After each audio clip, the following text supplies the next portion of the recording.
Wie kann man trainieren, auf der Trompete lockerer zu spielen? Heute zeige ich dir eine zweite Übung, die du machen kannst, damit du den Druck, den du von Mundstück, von Instrument auf deine Lippen, auf deine Ansatzmuskulatur ausübst, reduzieren kannst. Hallo zu einem neuen Kurz- und Knapp-Video von Nikolai Kamp Trompetentraining.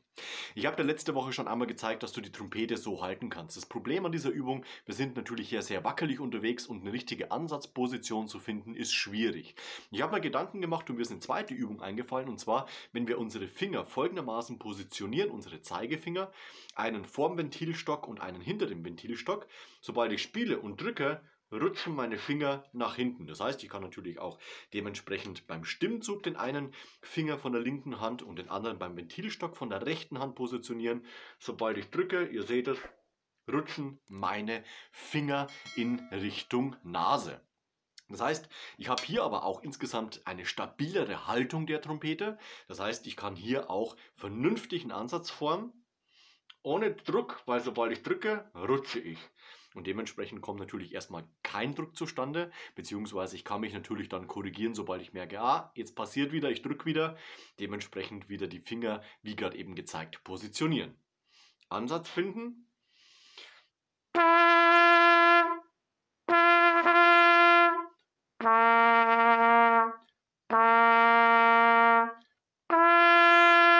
Das ist natürlich am Anfang, wenn man jetzt zum Beispiel diese Übung macht, vom Ton her nicht zufriedenstellend. Sobald man etwas mehr Kontakt von Mundstück zu Lippe hat, dann ist natürlich komplett abgeschlossen, die Luft geht ins Instrument und dementsprechend habe ich natürlich auch einen vollen Ton.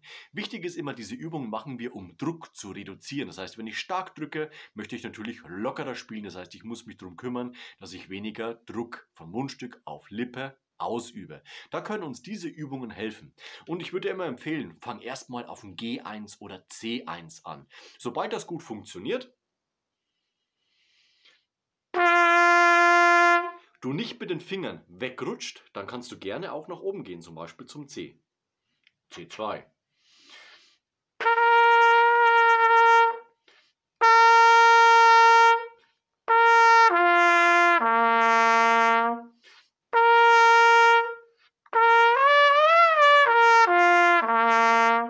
Durch diese lockere Ansatzposition fällt es uns natürlich auch unglaublich einfach zu binden. Man erhöht die Spannung oder lässt die Spannung lockerer und dementsprechend rasten unsere Töne nach unten dann auf den dementsprechenden Naturtönen ein, beziehungsweise man lernt mit der Ansatzmuskulatur zu arbeiten, damit man eben auch höhere Frequenzen erzeugen kann und zum Beispiel dann über E2, G2 zu anderen Tönen binden zu können. Baue diese Übung in dein tägliches Übeprogramm ein, wenn du Probleme mit Druck von Mundstück, Instrument auf deine Lippenansatzmuskulatur hast. Dabei wünsche ich dir viel Erfolg. Schreib in die Kommentare, wie es bei dir funktioniert oder welche Übungen du diesbezüglich machst. Ansonsten sehen wir uns nächste Woche zu einem neuen Video rund ums Trompete spielen. Bis dahin, ciao, euer Nico.